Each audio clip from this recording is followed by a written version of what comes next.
జాతీయ పసుపు బోర్డుతో ఇందూరు పసుపుకు ప్రపంచవ్యాప్త గుర్తింపు వస్తుందన్నారు కేంద్ర హోంమంత్రి అమిత్ షా. నిజామాబాద్ రైతుల 40 ఏళ్ల పసుపు బోర్డు కలను మోదీ సర్కార్ నెరవేర్చిందని చెప్పారు. రాష్ట్రానికి కేంద్ర సహకారం ఉండాలన్నారు మంత్రి తుమ్మల నాగేశ్వరరావు. మరోవైపు నిజామాబాద్లో జాతీయ పసుపు బోర్డు ఏర్పాటుపై ఆ జిల్లా రైతులు సంతోషం వ్యక్తం చేస్తున్నారు.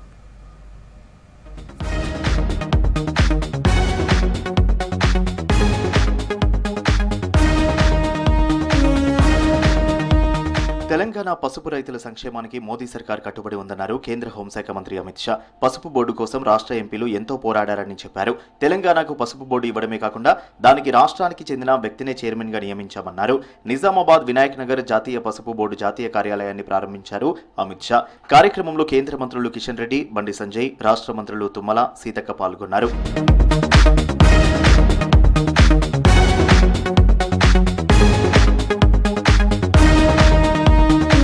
Bharat organic limited, Bharat export limited కూడా నిజామాబాద్లోనే ఏర్పాటవుతాయన్నారు అమిత్ షా.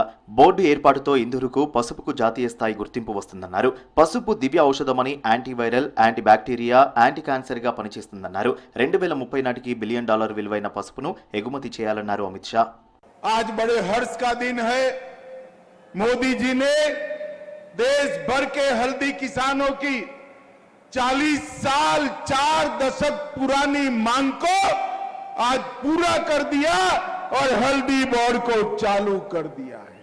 इसका पैकेजिंग, मार्केटिंग और एक्सपोर्ट तीनों के लिए हम बहुत जल्दी एक पूरी व्यवस्था बनाएंगे और ऑर्गेनिक किसान जो हल्दी का उत्पादन करते हैं इसको अमेरिका, यूरोपियन संघ, कनाडा, यूके, वियतनाम, स्विट्जरलैंड और ऑस्ट्रेलिया जो ऑर्गेनिक हल्दी की खपत करते हैं वहां तक पहुंचाने का काम भी हम करेंगे.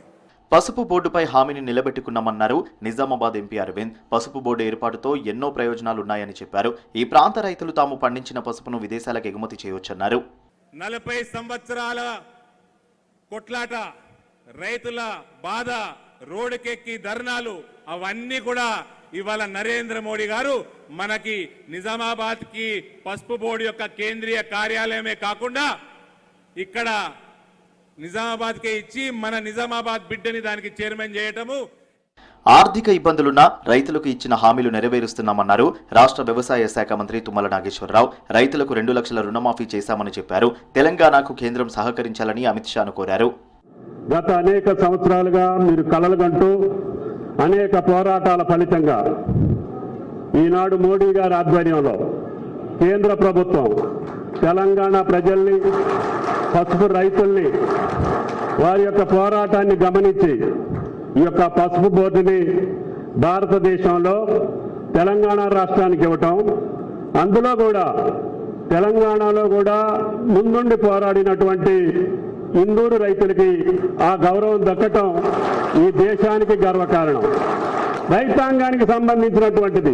రైతు యొక్క ఆదాయాన్ని రెట్టింపు చేసి రైతుని రాజునే చేస్తామని చెప్పినటువంటి మోడీ గారి వాగ్దానానికి అనుగుణంగా రాష్ట్ర ప్రభుత్వం కూడా మొట్టమొదటి సంవత్సరంలోనే ఆర్థిక భారం ఉన్నప్పటికీ 1,00,000 కోట్ల పైన రైతాంగ సమస్యల మీద ఖర్చు పెట్టాం.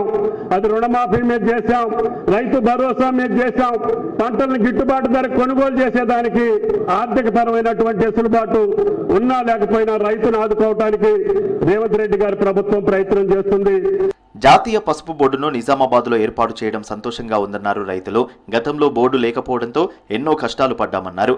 ఎగుమతులు పెరిగి తమకు గతంలో కంటే ఎక్కువగా లాభాలు వచ్చే ఛాన్స్ ఉందంటున్నారు రైతులు.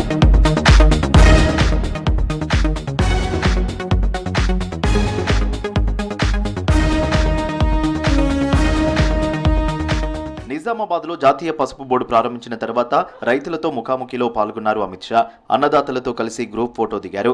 అక్కడే ఏర్పాటు చేసిన స్టాల్స్ ను పరిశీలించారు షా.